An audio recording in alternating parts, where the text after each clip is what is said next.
tomando la propuesta de los disertantes, vamos a hacer un intercambio, ¿sí? Vamos a abrir las preguntas. Como siempre, los que ya han venido ya saben que en este lugar, en este momento yo me pongo odioso, ¿sí? Y los disertantes son ellos dos.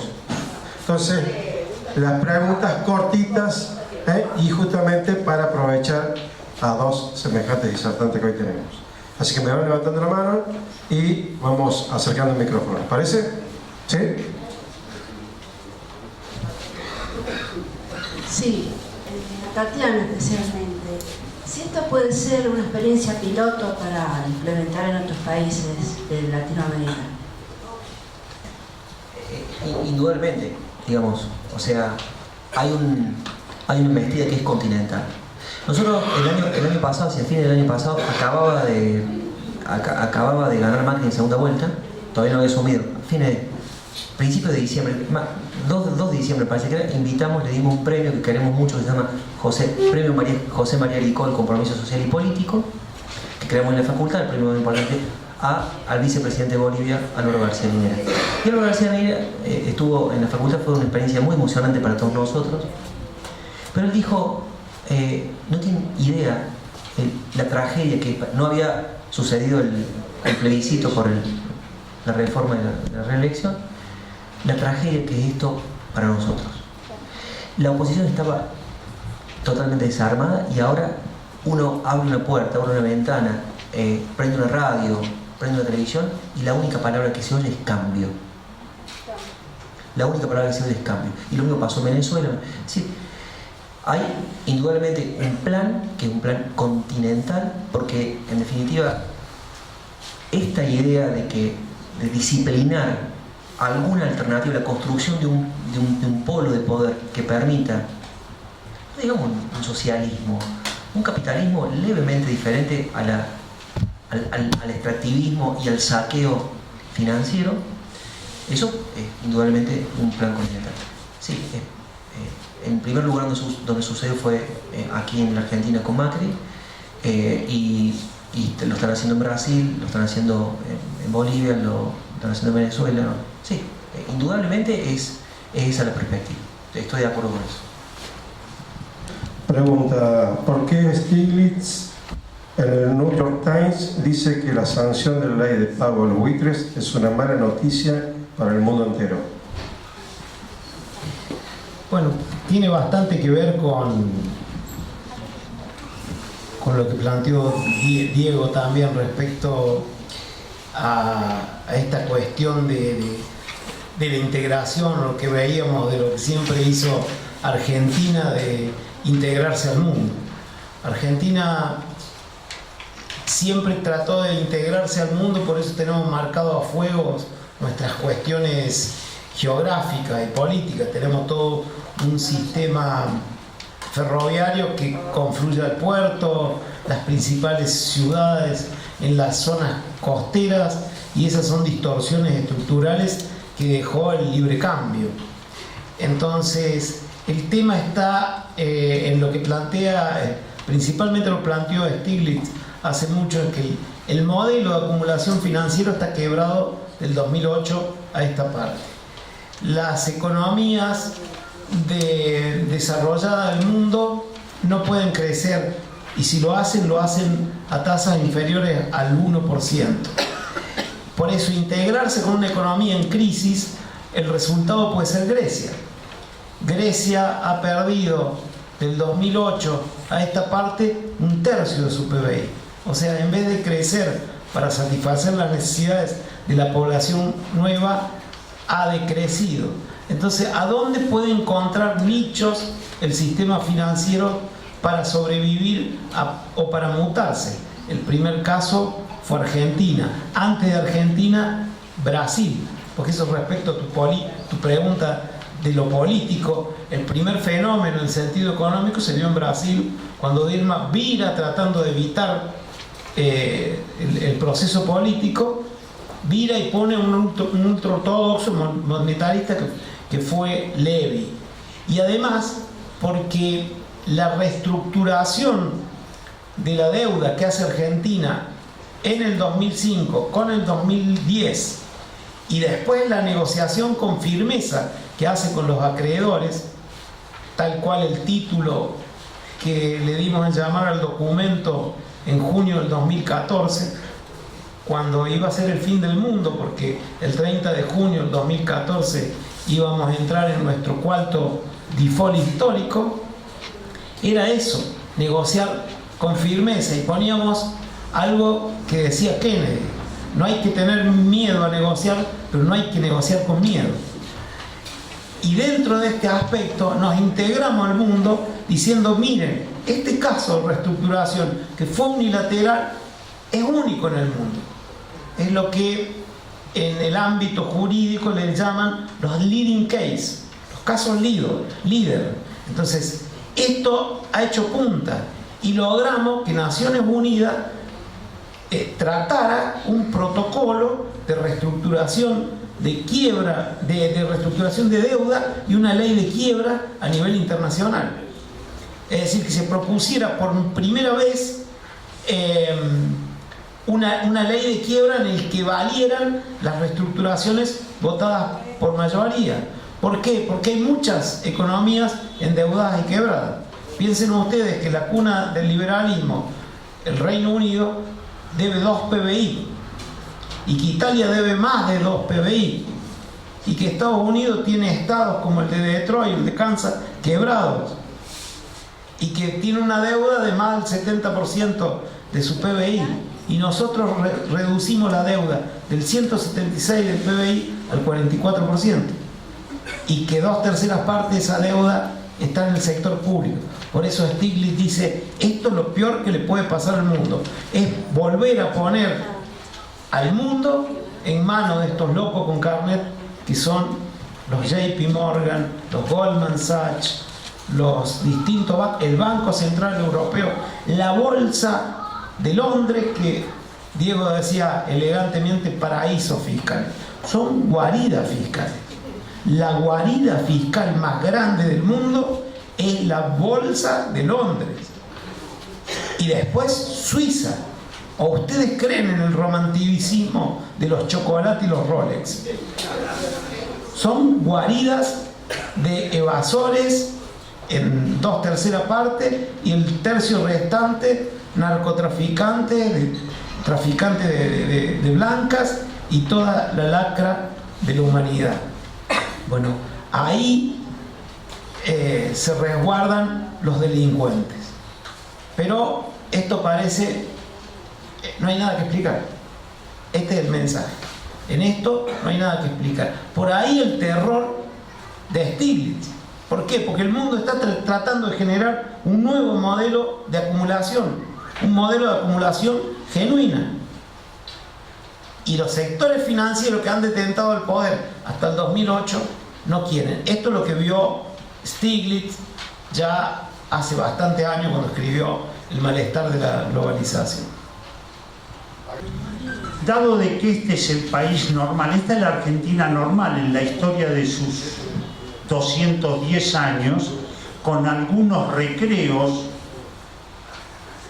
quizás el irigoyenismo, obviamente del 45 en adelante con Perón, y ahora con el kirchnerismo, pero después el país normal casi fue el país de la oligarquía y la derecha argentina. El país normal es esto.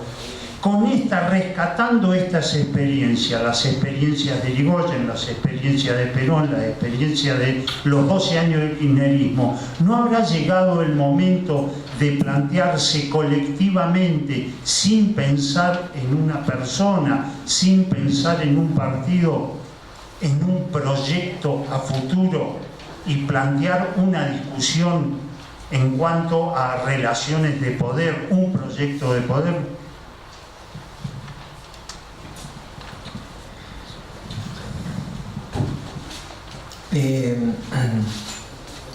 Respecto a lo último que acabas de decir, sería realmente muy lindo, ¿no?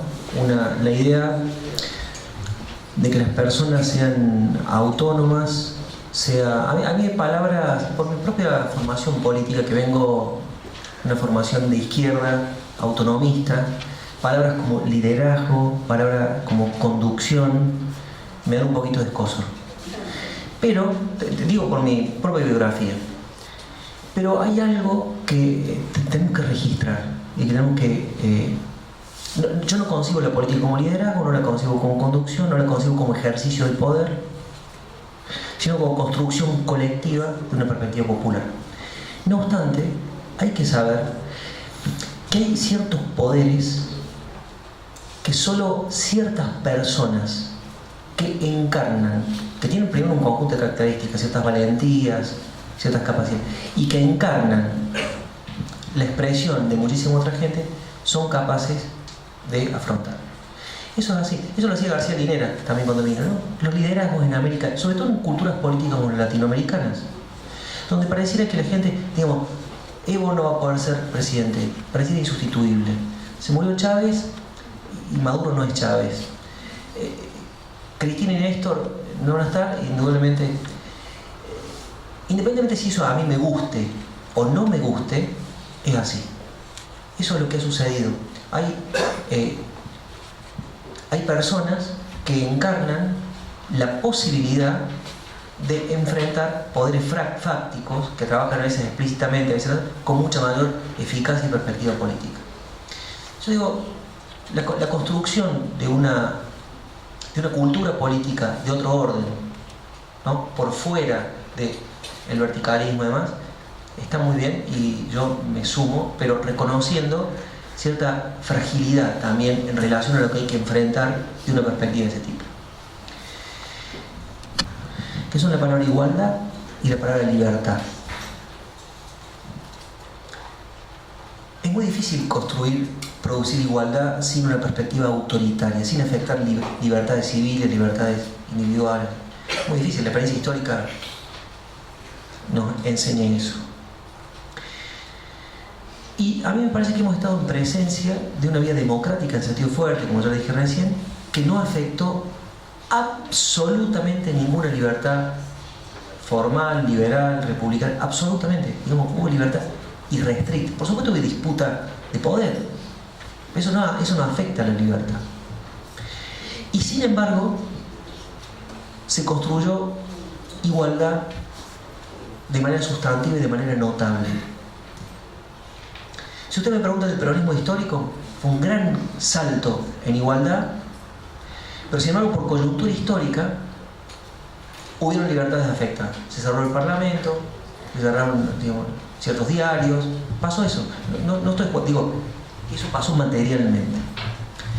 Acá se tomó nota de una cantidad de cosas y me parece que hubieron igualdades que se conquistaron al amparo de libertades que no queremos perder. Yo no quiero perder. Cuando yo digo que hay que disputar el liberalismo, quiero decir esto, nada más. Para mí, la condición de posibilidad de la libertad es la igualdad. No hay libertad si no hay igualdad. Si no hay igualdad, lo que hay es dominación. Si no hay igualdad, lo que hay es imposición del poder, imposición de la fuerza, monopolio del poder ideológico, del poder económico y del poder político. Por lo tanto, lo voy a decir de manera también un poco extrema, la condición de posibilidad del liberalismo, es decir, que cada uno piense lo que quiera y diga lo que piensa, dispute el poder político, ejerce sus derechos civiles, la condición de posibilidad del liberalismo, ¿lo digo o no lo digo? Es el comunismo. La condición de posibilidad del liberalismo es una distribución, una igualdad económica. Saquemos el comunismo para... Es una igualdad económica. Si no hay igualdad económica, no hay libertad política. Hay imposición de los poderosos. Lo que lleva a un liberalismo, el buen vivir, que es lo que tenemos que construir en Latinoamérica, es la perspectiva de la igualdad. Y lo que se llama el neoliberalismo es la más perfecta destrucción del liberalismo político. Porque se destruye la igualdad que hace posible, la igualdad de palabra que hace posible la libertad de expresión. Si no hay igualdad de expresión, no hay libertad de expresión. Hay monopolio.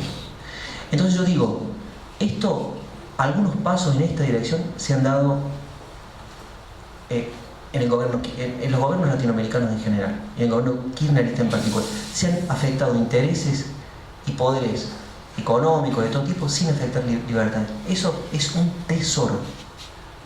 Eso es un tesoro. Entonces yo digo, dicho esto, no sé si queda claro que me gusta lo que pasó en la época kirchnerista. Dicho esto, creo que estamos en un momento del que no se sale haciendo ostentación de kirchnerismo. Hay que hacer con eso otra cosa, ¿no? Porque hay que construir una potencia nueva capaz de disputar lo que tenemos delante. Eso es todo lo que... Después si va a venir Cristina o no va a venir Cristina, si el Frente para la Victoria va a ganar la elección o no, no lo sé. Yo digo ojalá, pero hoy en la disputa política del espacio público hay que hablar de otra manera, hay que pensar de otra manera y hay que abrirse de otra manera y a otra gente.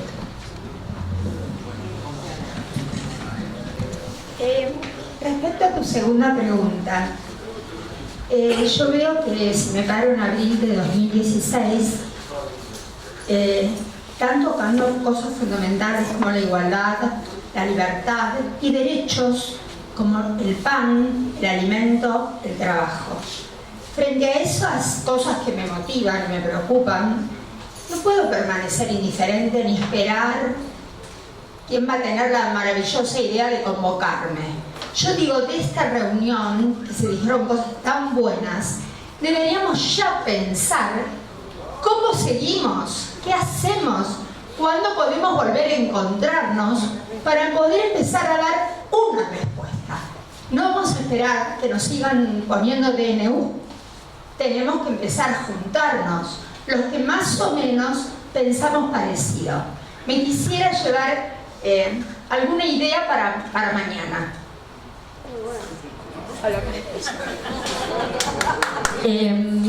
Tres cositas quería preguntar. Bueno, hoy, salvando la distancia por la marcha de la bronca, los asesinos son asesinos de sueños y muchos más. Eso quería también acotar. Están desembarcando en muchos lugares puestos políticos. Quería saber, como no tenemos tanta información, cómo están en la Universidad Nacional de Córdoba, cómo se están sintiendo, si hay desempleados, cómo podemos también un poco participar. Y nos está quedando solamente poco de Radio Nacional y Canal 10, no sabemos hasta cuándo. ¿Qué se puede avisorar? ¿Qué avisoran ustedes que son los que están ahí en la Casa de Altos Estudios? Gracias. La última.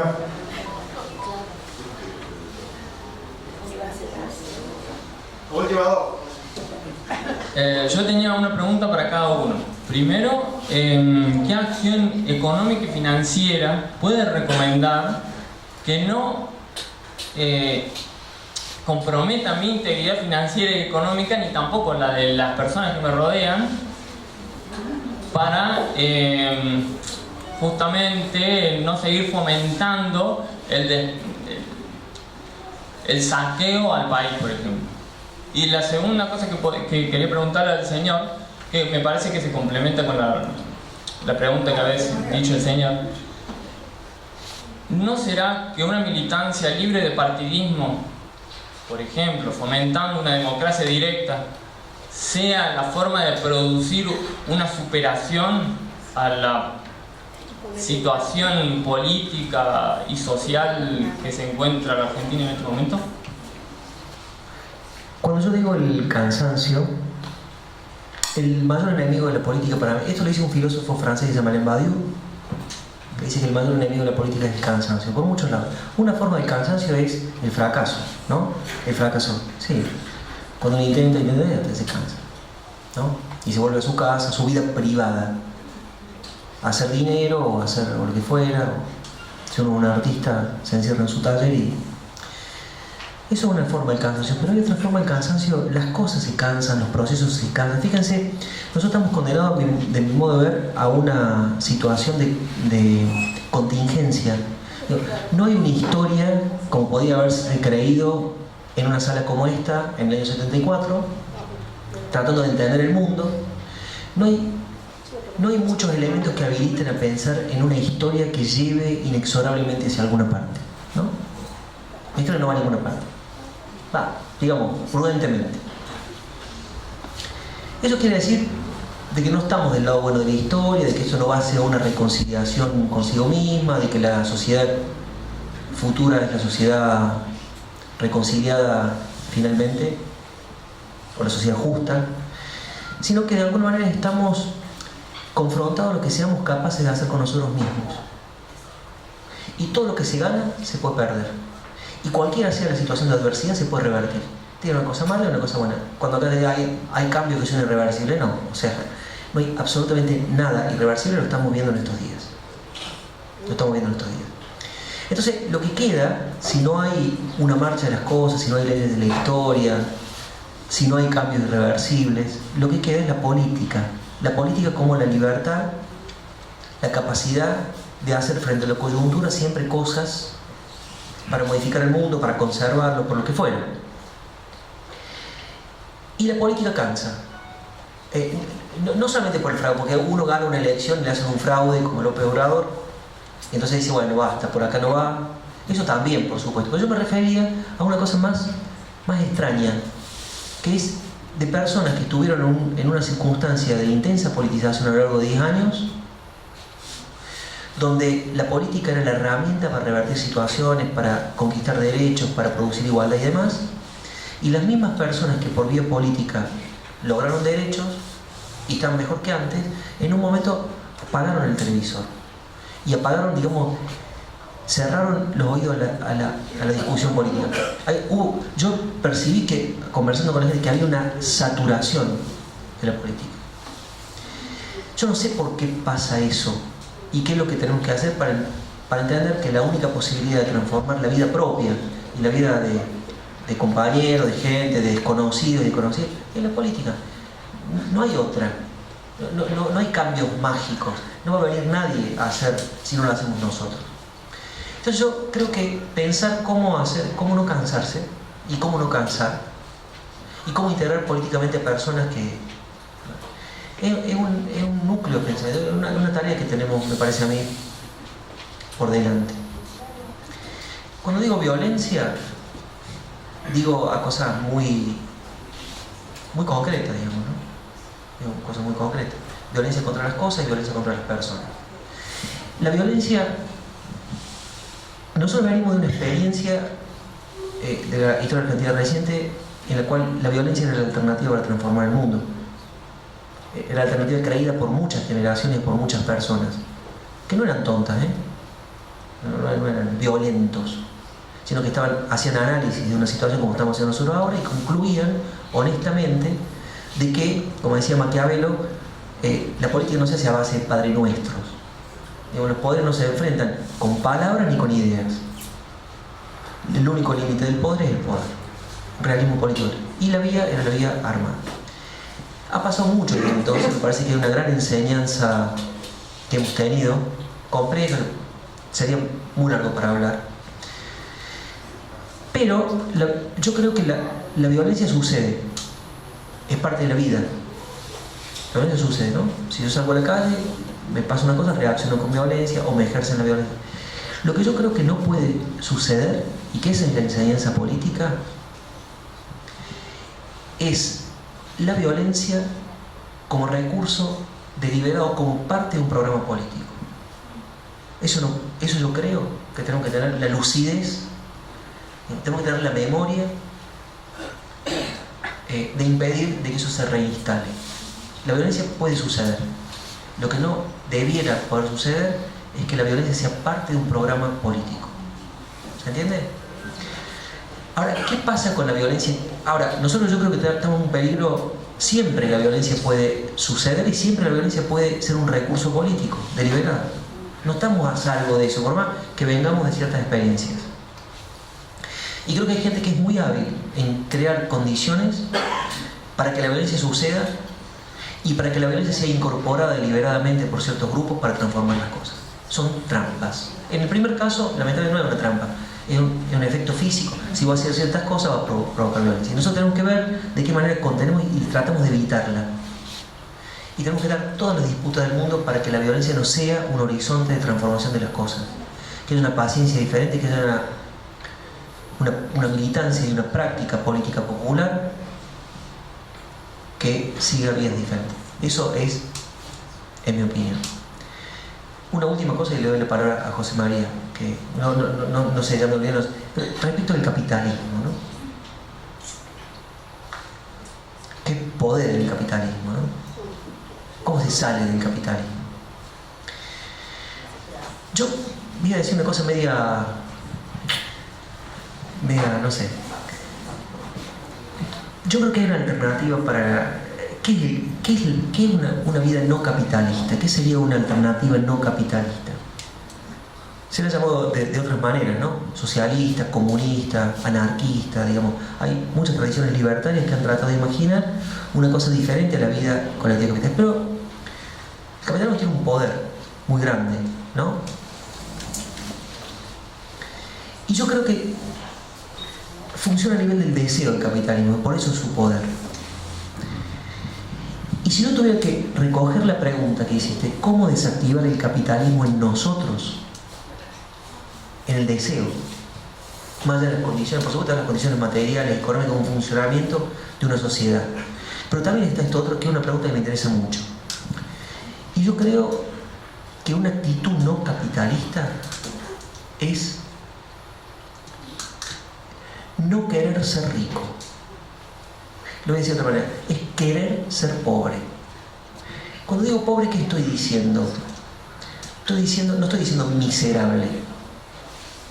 Estoy diciendo un tránsito de una sociedad del consumo, estimulada por la riqueza y solo accesible por la riqueza, a lo que yo quisiera llamar una sociedad de la abundancia. Una sociedad de la abundancia, una sociedad donde existe para todos todo lo que es necesario. A eso, estoy jugando con una paradoja, ¿no? A esa sociedad de la abundancia yo la llamo una sociedad pobre. Porque me parece que hay una complementariedad entre el deseo de riqueza, entre querer ser rico y la producción de miseria. No vamos a eliminar la miseria si queremos, si digamos, los deseos sociales y económicos están orientados por una acumulación de riqueza que se llama, desde hace muchos siglos, capitalista. Hay una cultura, podemos construir una cultura de la pobreza, entendiendo por pobreza que haya de todo lo necesario para todos. Eso es desactivar el capitalismo en uno, no querer ser rico.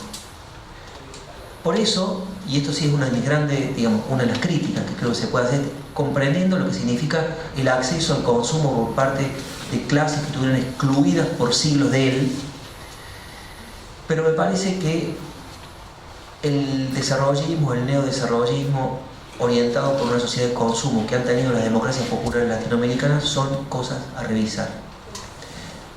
Y más bien una sociedad de la abundancia, una sociedad del buen vivir, que no esté orientada por el consumo como de lugar y por la riqueza, cueste lo que cueste.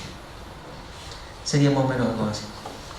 Pero no entiendo perfectamente que casi no decir nada. O decir una dificultad tan grande. Bien, no me preguntaste a mí, pero voy a responder. ¿Qué hago mañana? Esa sí. Yo diría lo que estás haciendo ahora, lo que estamos haciendo ahora. Es muy importante el proceso de concentración. Cuando yo le dije en forma casi graciosa esto de la lógica y la confusión, es muy importante. Porque el mejor método de control doctrinario que tienen los medios es la distracción y el aislamiento. Por eso tenés el smart y por eso tenés la internet, para estar aislado. Porque un tipo aislado y distraído no molesta, no concientiza, no milita. Entonces esto es estar militando. Paso que tampoco era para mí, porque era para él, que yo soy solamente un docente de dedicación simple, pero de la academia no tengo cargo de gestión, pero es muy importante esto de que lo que decís, ¿no? ¿Qué va a pasar mañana? ¿O qué vamos a hacer? Bueno, lo importante es, por ejemplo, en mi facultad, en Ciencias Económicas, hay una sola cátedra heterodoxa, la mía. Primer cuatrimestre Finanzas Públicas, segundo cuatrimestre Política Económica. Y yo no les puedo explicar el cascoteo que tenemos. Ciencia de la Información. Fui muchos años docente. Era el único centro de estudiantes de la universidad que estaba en manos del Partido Intransigente, antes de que fuera la bisagra. Yo le decía, es una isla, es Cuba, ¿no?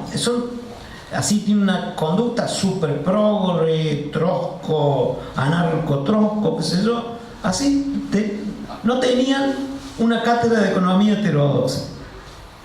En febrero del 2014, que yo me había ido, me iba a ver el centro de estudiantes a pedirme que arme una cátedra heterodoxa. La armamos. Le dije, yo armo, pero no puedo hacerme cargo por... Aparte es paradójico, ya que yo vivo del mercado, yo vivo de mi profesión. Entonces, ahí viene también la otra pregunta concatenada. ¿Por qué en mi casa? Me dicen, ¿por qué no le aflojan un poquito el hobby? Medio como me dicen, ¿por qué no te dedicas a seguir haciendo plata? Bueno, porque la academia es una forma de militancia, es una forma de esclarecimiento. Yo podría estar festejando ahora mi aniversario de casa, no sé si hay mucho que festejar, pero bueno, ya están festejando seguramente. Mientras que sea con salud y que no se lleven ninguno de mis discos, ni de la bodega tampoco. Entonces, esto es importante, ¿no? La actitud. Mañana, que se le dé divulgación, que alguien hable de otra cosa. Y ahora la pregunta tuya, en este esquema financiero, ¿cómo se puede hacer para no hacer daño? Bueno, no somos nosotros. Es como decía Diego, es el Estado el que establece los derechos humanos. No es el individuo. Eso es para el neoliberal. Coincido totalmente con lo que dice Diego de la violencia del neoliberalismo, del atentado a la igualdad. Toda cosa que tiene prefijo, ¿vieron? Los neoliberales son más jodidos que los liberales. Los neotalibanes son más fanáticos que los talibanes. Los post-punk son más punk que los punk.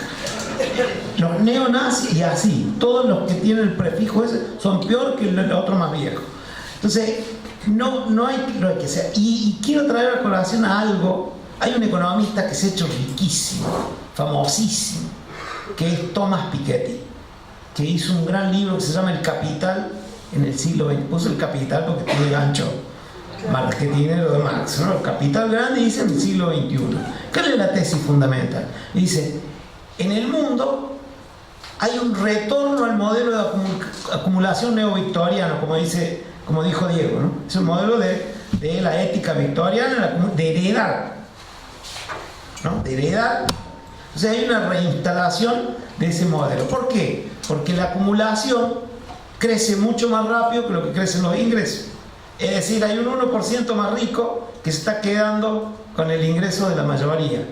Y para eso hay que volver a las tasas marginales superiores del impuesto a las ganancias, como las que había en el 70 en Francia, el Reino Unido y Suecia, y Estados Unidos en menor medida. ¿Saben cuánto eran las tasas marginales superiores del impuesto a las ganancias? El 95%. No sé si a tu amigo el pelotudo le dijeron de eso. En Suecia, el grupo ABA era el segundo contribuyente más importante en la década del 70. ¿Y saben cuánto pagaban de impuesto a las ganancias? 95% de la tasa. O sea, cantaban chiquitita y el Estado se quedaba con el 95%. Los Beatles en el Reino Unido tributaban una tasa marginal superior al 95%. Por eso George Harrison, envenenado en Revolver, hace Taxman, que es cobrador de impuestos, y le dice, me dan 20 y me quedo con 1, 95%.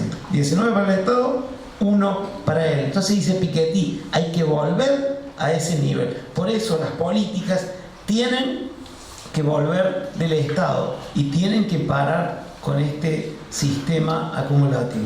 Y otro que nos preguntaron respecto a la violencia, ya que estamos tan musiqueros, los redondos dicen, violencia es mentir. Y eso es lo que hay que tratar de dilucidar. La mentira, que se nos instala a diario y que se nos dice, no hay nada que explicar, no hay nada que decir, está todo bien, vamos bárbaro, el segundo semestre baja la inflación, vamos a ser todos felices y yo voy a jugar en la NBA.